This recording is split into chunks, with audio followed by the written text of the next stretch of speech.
Sisekujunduses on igal väiksemalgi detailil väga suur tähtsus ja üheks nendest väikestest detailidest on päris kindlasti ka ukse käepide. Firma Viscostar, kes müüb uste tarvikuid, on meie koostööpartner olnud juba ennegi ja meie tänases saates tahtsime nende väikeste detailide teema veel kord üles võtta ning meid kutsuti ühte kesklinnas asuvasse büroohoonesse. Hetkel me oleme sisearhitektuuribüroos Swiss Property, kellega me teeme koostööd ukse-aknatarvikute vallas. Et nagu sisekujundusega üldiselt, siis ka ukse-aknatarvikute valimist peaks alustama võimalikult vara. Millal on see võimalikult vara ja mida see muudab või määrab?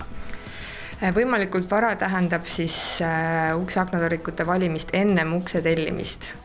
Tore oleks mõelda selle peale juba sel hetkel, kui mõeldakse sisekujunduse kui terviku peale.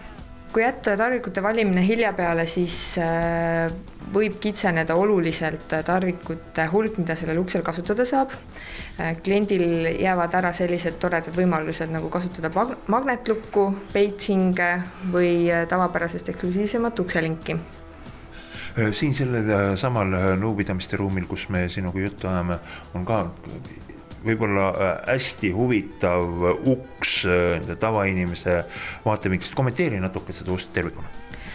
Tõepoolest, antud uks on siis tavapärastest väga olulisel määral erinev. Esiteks on ta tavapärasest palju kõrgem, ta on paksem ja tal on kasutatud tarvikute näol magnetlukku, peithinge ja väga modernset ukselinki.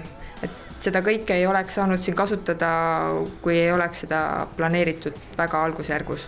Aga rõhutame veel korra siis seda valiku järjekorda teie visioonis. Mis tuleb kõigepealt ja mis seejärel? Kõigepealt tasuks siis mõelda sellele, mis jääb nähtavale, ehk siis ukselingile.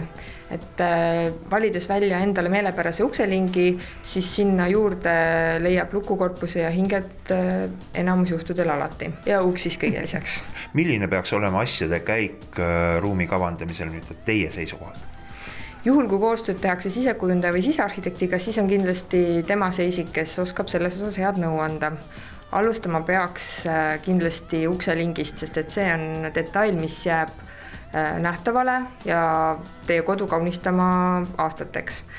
Hiljem selle lingi juurde saab valida juba sobivad lukud ja hinged koos uksega, ukse tellimise hetkel. No nii, näete siis, millisele huvitavale järeldusele me seekord jõudsime. Kodusisekujundus võib alguse saada ukselingi valikust ning üks väike oluline pisiasi on veel ütlemata. Kui te ei kasuta oma kodus sisekujundaja või sisearhitekti abi, siis selle ukselingi ja uksetarvikute valikuks võite pöörduda ikkagi Viscostari ja seal on inimesed, kes oskavad teid aidata.